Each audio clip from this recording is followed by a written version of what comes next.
One thing to understand about some people, I'm really going to take you to school here, my friends. This is really, really important to understand. You listen to this show, right? So you're smart. Don't take the marshmallow. Look over the horizon for consequences kind of person. There are a rather unsettling number of people in the world who, frankly, couldn't give one minor rat's ass about consequences. They don't think about them. Everything is this blur of the moment, and it's a blur of rage and fear and status and so on, and they don't think of consequences. Of course, most people, if you're asked to leave a tent, will say, oh, I think I'll leave the tent. You know, there's this old joke about Canadians. How do you get 500 Canadians out of a swimming pool? You say, excuse me, would you mind getting out of the pool? Right, that's the British side of things. So you and I and most people, oh, shoot, am I in the wrong tent? Listen, man, hang tight. Please, if you don't mind, because it's kind of raining hard out there or whatever, if I can just wait here, I'll fold myself into a nanobot and just sit in the corner, or would you mind? But most people, if it's like, hey, man, you got to leave the tent, blah, blah, blah. I don't know why they needed him to leave the tent. Maybe he was doing something untoward, or maybe he was going through people's stuff. I don't know. But anyway, they wanted him to leave the tent.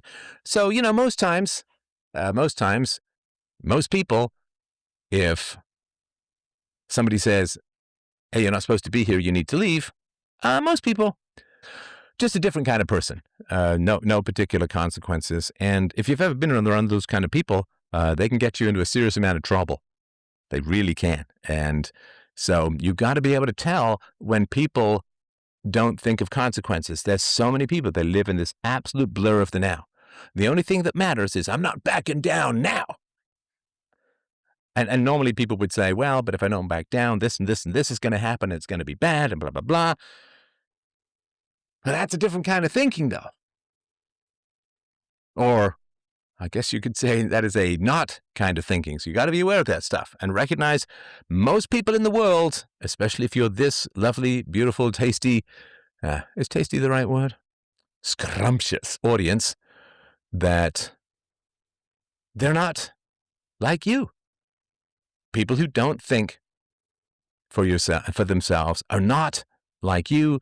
They're not like me, and you got to be aware. Have a theory of mind that includes people who are nothing like you at all. You got to have that theory of mind. Otherwise, you escalate thinking, you know, like if you've ever, you know, the game of chicken, we used to play this on our bikes, who's going to turn away? I didn't play it much because it seemed kind of stupid and dangerous.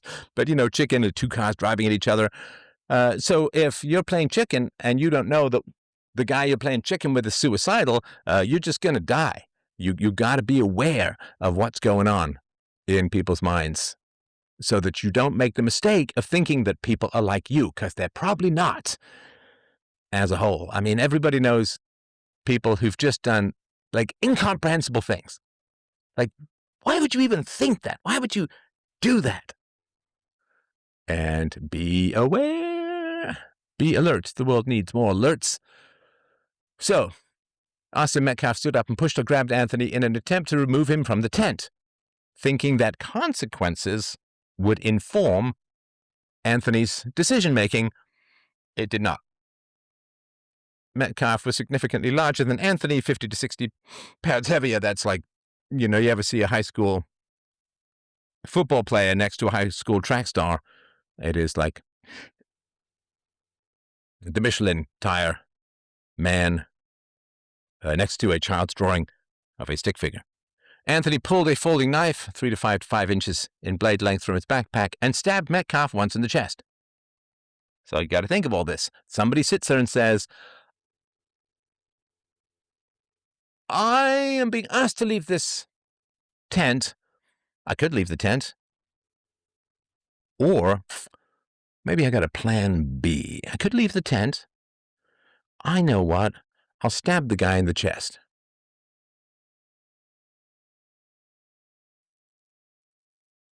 I'll stab the guy in the chest. Things that would not cross your mind. Things that would not cross my mind.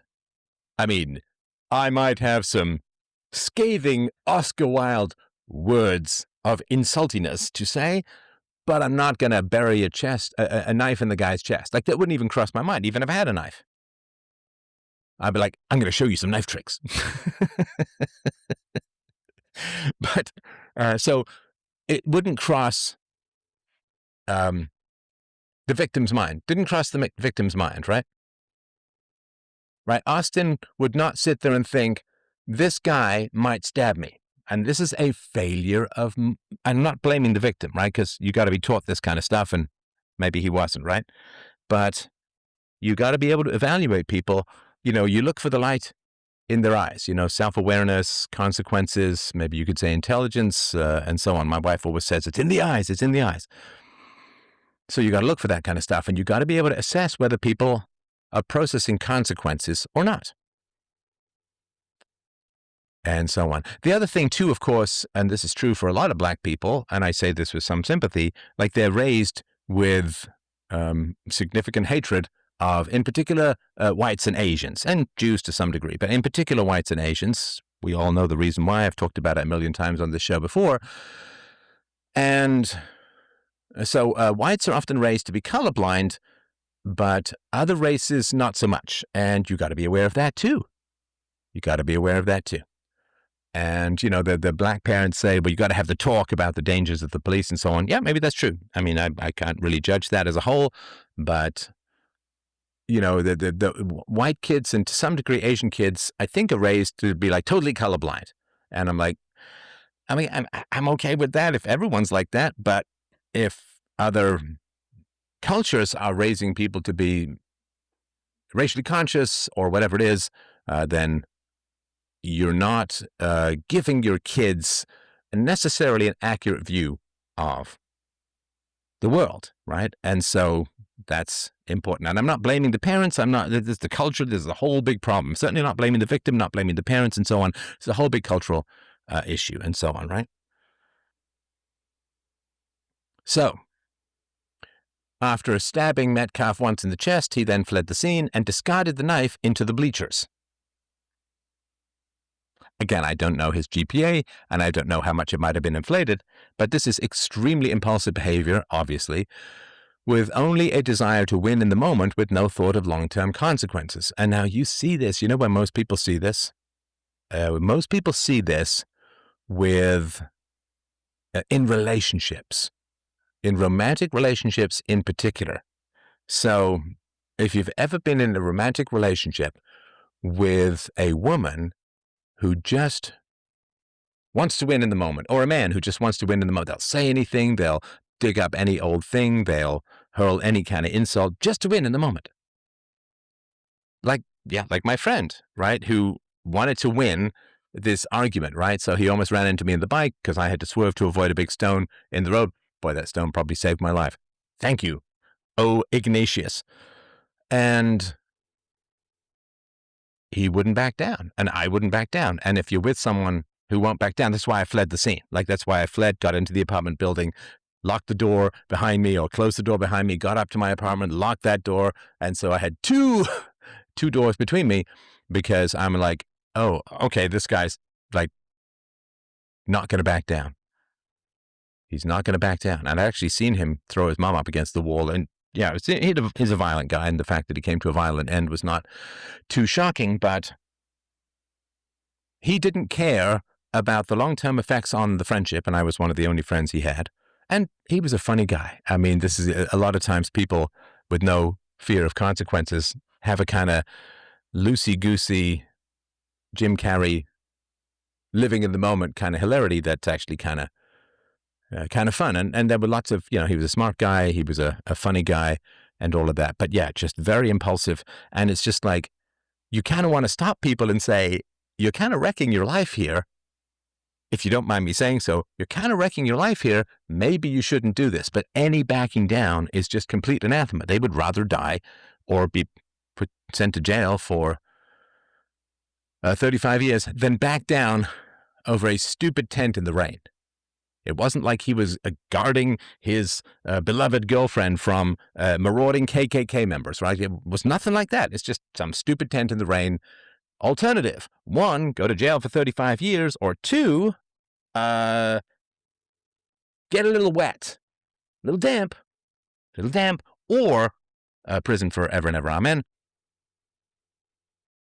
But of course, to back down from an altercation with a white man, in particular for certain types of minorities, certain types of black people, to back down from an altercation is considered, I don't know, surrendering to whitey or something like that. So just important. Again, tons of black people not like this at all, but and tons of white people who are this touchy as well. It's not like all the gangs are black. Gangs can be Hispanic, gangs can be white, and so on. Not so much East Asian, but that's for a variety of other cultural and reasons we've talked about before. But just really, really have some sense of who you're dealing with and get a sense of what the stakes are. Teenagers are sort of famously not thinking of consequences and so on, but because even if he hadn't killed the guy, you still stabbed a guy. Like, for what? For what? Again, it's incomprehensible.